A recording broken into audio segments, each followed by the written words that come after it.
All right, we have Kevin Methvin here. And Nathan Nelson, Summit Funding. Loan officer, professional over here.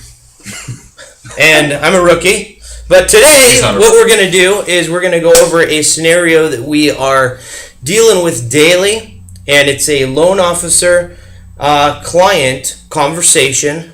And even a conversation that we have with folks when we run into them at the grocery store. And it goes something like this. Hey, I'm thinking of renting a home. Okay, you're moving out? Where are you moving to? Yeah, I found this nice home. It's got 4 bedrooms, 3 baths. I can rent it for $2,000. They're going to check my credit. I have good credit, so it doesn't really matter much anyways. Okay. But all they need is first and last month deposit and $2,000 a month, and I get to live in this beautiful home. And, it's a good deal. It sounds like a good deal to me. Great, okay. And what city is this home in? It's in Brentwood. It's in Brentwood, okay. Yeah. So we're out here, so you're moving out next to me. Yep. Okay. Yep. Okay, it's in Brentwood. So, and 4 bedroom, 2, how many baths do you have? Yep, 3 baths. Okay, so it's probably right around, $250,000, $300,000. Yeah, here's the thing. I ran into a guy at the gym, and he was telling me that basically this is what he said. He said, I could buy a home, now's a good time to buy, but let's face it, I don't have 20% to put down. Oh. I don't have the kind of money to put down to buy a home right now. It's just not what I have.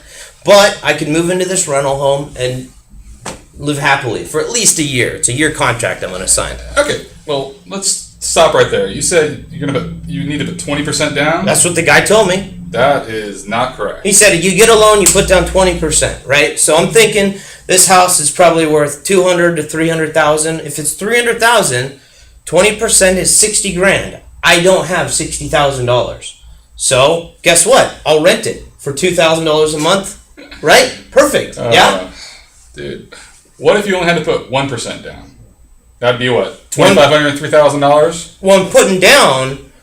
Well, I'm putting down a deposit first and last month. What are you talking about? 1% for what? Not to buy it. Yeah, to buy it. How could I buy a home with 1% down? Well, people are doing it all the time. I've done several of them. You buy it with 1% down.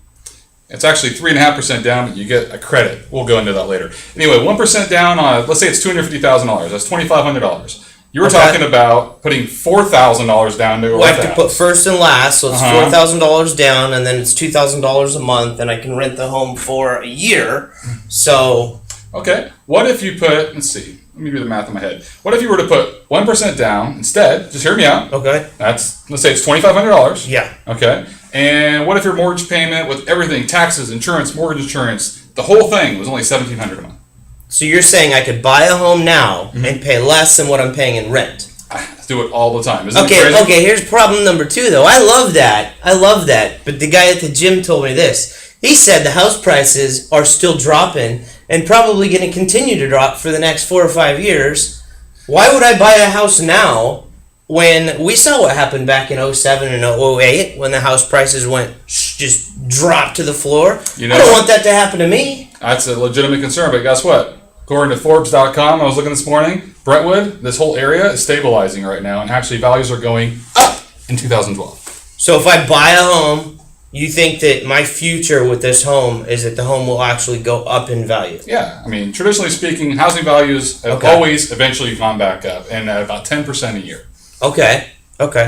So now I'm buying a home. I'm paying less to get into this home than I would be paying if I were going to move into a rental. Mm-hmm. You're telling me that I'm going to pay less each month than I would if I were renting a home. And then you're also telling me that it might be a wise investment for me to purchase this home because the home value may be going up and not going down because probably all of that has already happened, right? Right. The decrease in equity has probably already happened. Is that what you're saying? Yeah.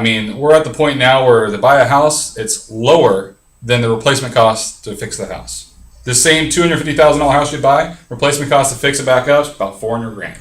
So let's back out of this. I was the client. This was my loan officer. He just explained to me that it's something that is far different from what I was told from the guy I talked with at the gym or the guy I talked with at the grocery store or whatever. But guess what? He's a professional. This is what he does. He knows this. You need to come and talk to a professional. We can help you because guess what? If you're thinking of renting a home or even if you're renting a home right now, you may be throwing money away. You probably are. If you're renting, you're throwing away, right? There could be some great opportunities for you to buy a home. And you know what? Guess what? What time is it right now? It's tax time, right? What if you had some nice tax write-offs? I know the first year I bought a home, I got to write 20 grand off my income, put me in a completely different bracket, and that's case by case for everybody. What if you're going to get money back on your taxes? Could you use that as your 1 or 3% down payment? Yes, you can. What about the money you've already got in a deposit on the house you're renting right now? Great, this is awesome news. So guess what? We're going to provide you with our information. You're going to call us. Again, Kevin Methvin, loan officer extraordinaire. Get in contact with us. We're going to go over all the details with you so we can get you into a home. Just call us. Number is below. Thank you. Thank you.